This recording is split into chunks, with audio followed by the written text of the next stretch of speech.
జగిత్యాల జిల్లా కేంద్రంలో బంజారా భవన్లో శ్రీ శ్రీ శ్రీ సంత్ సేవాలాల్ మహారాజ్ 287వ జయంతి భోగ్ భండార్ ఉత్సవాల్లో పాల్గొన్నారు జగిత్యాల శాసనసభ్యులు డాక్టర్ సంజయ్. నూతనంగా ఎన్నికైన బంజారా సర్పంచ్లు ఆయన సందర్భంగా సత్కరించారు. ఆయన మాట్లాడుతూ ప్రకృతి ఆరాధకులు బంజారా బిడ్డలని, రాజకీయాలకు రాకముందు బంజారా గూడెల్లో సేవా కార్యక్రమాలు చేపట్టడం జరిగిందని, జగిత్యాల నడిబొడ్డున బంజారా భవన్ కు దాదాపు 10 కోట్ల స్థలం కేటాయించడం జరిగినట్టు ఆయన గుర్తు చేశారు. బంజారా నాయకులతో తనకు మంచి అనుబంధం ఉందని, రాయకల్లో ఎంపీపీ జెడ్పీటీసీలను గెలిపించుకోవడం జరిగిందని, రాజకీయంగా ప్రాధాన్యం కల్పించడం జరిగిందని అన్నారు. బంజారా హాస్టల్ కోసం 1,42,00,000 రూపాయలు మంజూరు చేయడం జరిగిందని అన్నారు. విద్యతో పాటే వికాసము, హాస్టల్ స్థలం విషయంలో ప్రత్యర్థి వర్గం ఎంతో మంది విమర్శించిన బంజారా బిడ్డల విద్య కోసం స్థలం విషయంలో అనేక మార్లు రెవెన్యూ అధికారులతో మాట్లాడడం జరిగినట్లు ఆయన గుర్తు చేశారు. కోర్టు కేసులో ఉన్నందువల్ల బంజారా పోస్ట్ మెట్రిక్ హాస్టల్ స్థలం వివాదం ఉండటం వల్ల రెవెన్యూ అధికారులు వేరే చోట స్థలం కేటాయించడం కోసం చొరవ తీసుకుని వేదిక మీద నుంచి ఆయన ఆదేశించారు. ఈ కార్యక్రమంలో జిల్లా కాంగ్రెస్ పార్టీ జిల్లా అధ్యక్షులు Uggajangi Nandaiah, municipal chairperson Sammilla Vani Srinivas, DPO Madan Mohan, DWO Raj Kumar, DEO Ramu, vice chairman Zeenat Parveen, Munna, commissioner Spandana, ED Jawahar Naik, కౌన్సిలర్లు ప్రశాంత్ రావు, అరవ లక్ష్మి, మమతా రామకృష్ణారెడ్డి, కూతురు శేఖర్, జిల్లా బంజారా అధ్యక్షులు గోవిందుల రాజు, తిరుపతి నాయక్, నరేందర్ నాయక్, ఎంపీడీఓ ఎంఆర్ఓలు, బంజారా సంఘం సభ్యులు తదితరులు పాల్గొన్నారు.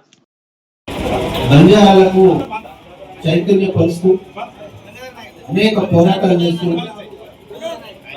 బంజారాల జీవన విధానాన్ని మార్చిన సేవాలాల్ మహారాజ్ వారి గురించి ఈరోజు కొంత తెలుసుకొని వారికి నివాళులు అర్పించాల్సిన అవసరం.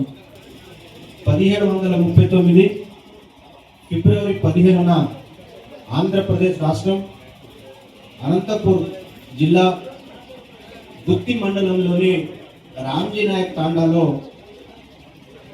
వారి యొక్క పుణ్య దంపతులైన ధర్మణిబాయి, భీమా నాయక్ గారికి మొదటి సంతానం.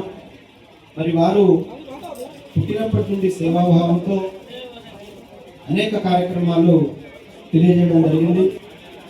మరి మాకు జగిత్యాల జిల్లాకి ల్యాండ్ కావాలి సార్. మరి మా ఎక్కువ జనాభా గిరిజనులు ఉన్నటువంటి జిల్లా మన జగిత్యాల జిల్లా.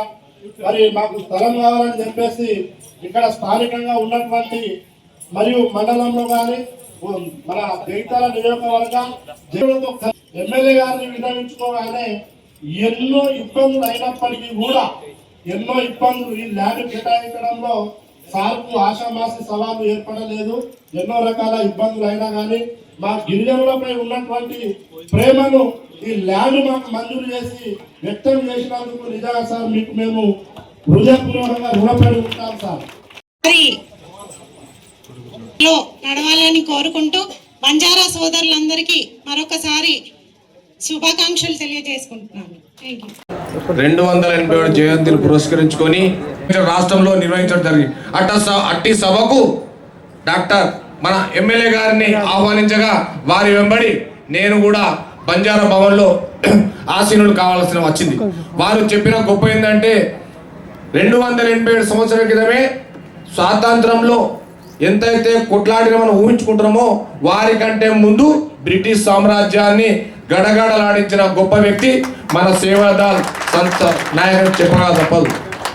బంజారా అంటేనే ఊరిరా తిరుగుతాయి. అటువంటి వ్యవస్థను బంజారా పేరు ఉండకుండా ఒక గ్రామీణ ప్రాంతంలో నిలకడగా ఉండే విధంగా తీర్చిదిద్దినటువంటి గొప్ప వ్యక్తి మన సంత్ సేవాలాల్ సభాముఖంగా చెప్పక తప్పదు. ఏ కోణంలో చూసినా ఇవాళ ఏదైతే స్వాతంత్రాన్ని సిద్ధించిన గొప్ప వ్యక్తుల గురించి మాట్లాడుకుంటున్నామో వారికంటే ముందు స్వాతంత్రం కొరకు పోట్లాడి బంజారా కుల బంధువుల కొరకు కొట్లాడిన గొప్ప వ్యక్తి సంత్ సేవాలాల్ అని వారిని స్మరించుకుంటూ నాకు ఈ అవకాశం ఇచ్చిన బంజారా సోదర కుటుంబ సభ్యులందరికీ హృదయపూర్వకంగా సంత్ సేవాలాల్ జన్మదిన శుభాకాంక్షలు తెలియజేస్తూ ముగిస్తున్నాను. జై హింద్. దాదాపు రాజకీయాలకు రాకముందే మీ ఐపీఎస్ అధ్యక్షుడు గోవింద నాయక్ ఒక డాక్టర్గా నాకు మెడికల్లో పరిచయం. ఇప్పుడు ఎక్కడ ఉంటే మా వైస్ చైర్మన్ గారు ఉన్నారు మున్నాభాయ్ ఆప్కి గోవింద నాయక్ అప్పుడు ఫస్ట్ మెడికల్లో ప్రాక్టీస్ చేశారు. అట్లనే అమృత్లాల్ వాళ్ళందరూ కూడా ఆత్మకూరు తండా అక్కడి నుంచి పరిచయం. తర్వాత రాజకీయాలకు రాకముందే నేను డాక్టర్గా ఉన్నప్పుడు కొరుట్ల డిగ్రీ కళాశాల నుంచి డిగ్రీ రామచారి సార్ అని మన ఒడ్డలింగాపూర్ మక్తనాయక్ తండాకు హాస్పిటల్ దగ్గర అక్కడ క్యాంప్ పెట్టి రోడ్డు అవన్నీ కూడా పిల్లలతో చేయించాను సేవా కార్యక్రమం. ఆ ఎన్ఎస్ఎస్లో భాగంగా ఒకరోజు హెల్త్ క్యాంప్ ఉంటుంది. ఆ హెల్త్ క్యాంపుకు అప్పుడు రత్నాకరరావు గారు ఎమ్మెల్యే, అక్కడ ధరీంద్రరావు గారు సర్పంచ్ ఉండి, అక్కడ చాలామంది బంజారా సోదరులు. మొట్టమొదటిసారి నేను ఒక డాక్టర్గా సేవా కార్యక్రమాల్లో ఒడ్డలింగాపూర్లో పాల్గొన్నాను. ఇప్పుడు 94లో. ఆ తర్వాత ఒక చిన్న కార్యక్రమం ఉంటే మానాలకు పోయినాం. ఆ మానాల గుట్టలు చూస్తే చిన్నప్పుడు షోలే సినిమా చూస్తాం. అక్కడ గుట్టలు తాగడం అట్లా కనబడదు. మరి ఈ 30 ఏళ్ళలో ఎంత మార్పు వచ్చిందో నాకు తెలియదు, కానీ 35 ఏళ్ళల్లో మొత్తం ఇట్లా తండాలు ఉంటాయి అక్కడక్కడ ఉంటాయి. సో షోలే సినిమా కనబడదు. ఆ రకమైన జీవన విధానాన్ని, జీవనశైలి దాదాపు 3 దశాబ్దాల పైనుంచి చూస్తూ వస్తూ రాజకీయాలకు వచ్చిన తర్వాత ఇక్కడి బంజారా మిత్రులు, నాయకుల ఆహ్వానం మేరకు సేవాలాల్ మహారాజ్ జయంతి ఉత్సవాల్లో ఎమ్మెల్యే కాకుండా పాల్గొనడం జరిగింది. అప్పుడున్న అధికార పార్టీకి అనుబంధంగా ఇన్ఛార్జిగా ఉన్నాం కాబట్టి అక్కడ మిత్రులు మా ఎంపీపీ గారు, జెడ్పీసీ గారు, సురేందర్ వీళ్ళందరూ కూడా గెలిచి అట్లే మా గంగా లావణ్య చెల్లె అక్కడెక్కడ ఉంది. లావణ్య వీళ్ళంతా సీనియర్ నాయకులు, ప్రజాప్రతినిధి సురేందర్ నాయక్ వీళ్ళందరూ రేసిపల్లి సురేందర్ ఇద్దరు మళ్ళీ ఆ సురేందర్ పేరు చెప్తూ నా పేరు చెప్తున్నారు దేవుడు. సో ఈ రకంగా ఎన్నో కార్యక్రమాలు చేస్తున్న సందర్భంలో చాలాసార్లు ఒక స్థలం కావాలని చెప్పి కోరడం, తప్పకుండా చేయాలనే తపనతోటి అప్పుడు ఉన్న అధికారులు రవినాయక్ కలెక్టర్ గారి సహకారం తీసుకొని ఈ దాదాపు ఇప్పుడు 10 కోట్ల విలువ ఉంటుంది ఈ స్థలాన్ని ఇప్పించడం జరిగింది. ఇప్పుడు అలాంటి అవకాశం ఇచ్చిన జగిత్యాల నియోజకవర్గ ప్రజలకు, ముఖ్యంగా మా బంజారా మిత్రులు కూడా హృదయపూర్వక ధన్యవాదాలు తెలియజేస్తాను. మాటల్లో చెప్పేదేం కాదు. 2018 ఎలక్షన్లో ప్రతి గ్రామంలో ఎట్లయితే మెజార్టీ వచ్చిందో ప్రతి తండాలో కూడా పోలింగ్ స్టేషన్లో అబ్సల్యూట్ మెజార్టీ నాకు మంచి ఓట్లేసి గెలిపించింది. మరి ఈ సంగతి ఇప్పుడే చెప్పిన మీ మాటల్లోనే దాని గురించి మళ్ళీ చెప్తాను. కానీ ఒకటి మాత్రం నాకు ఎప్పుడు కూడా మనసులో కొంత బాధ అనిపిస్తూ ఉంటుంది. మనం ఏదైతే ఇక్కడే దగ్గర వచ్చేటప్పుడు మూల మీద గీతా విద్యాలయం పక్కన బ్రహ్మాండమైన స్థలాన్ని మన ఎస్టీలకు సంబంధించిన పోస్ట్ మెట్రిక్ హాస్టల్ కోసం ఇప్పించడం జరిగింది. అయితే ఆ స్థలం దాదాపు వివాదంలో మంచిగా అందరూ కూడా విద్యావంతులు చాలామంది. కొంత వివాదం ఉండే 2009 కంటే ముందు. తర్వాత ఎస్ఆర్ఎస్ ప్లాంట్ అని కంప్లీట్గా డిక్లేర్ అయిపోయింది. ఇక్కడ మా తహసీల్దార్ గారు ఉన్నారు కాబట్టి నేను ప్రత్యేకంగా చెప్తా ఉన్నాను, ఎందుకంటే చిన్న విషయం అనుకోవద్దు. తర్వాత నేను రాజకీయాలకు రాకముందు తర్వాత క్లియర్ అయిపోయింది. ఎస్ఆర్ఎస్పై ల్యాండ్ పెట్టేసారు. ఆ ల్యాండ్ను కలెక్టర్ గారు ఇదే తహసీల్దార్ గారు హ్యాండ్ ఓవర్ చేశారు ఎస్టీ వెల్ఫేర్ డిపార్ట్మెంట్. 1,42,00,000తోటి అప్పుడున్న గౌరవ మంత్రి కొప్పులీశ్వర్ గారి చేతుల మీదుగా భూమి పూజ కూడా చేసుకున్నారు. ఆ తర్వాత కొందరు రాజకీయ నాయకులు అది మా భూమి అని చెప్పి మళ్ళీ కోర్టుల కేసెస్ ఆపారు.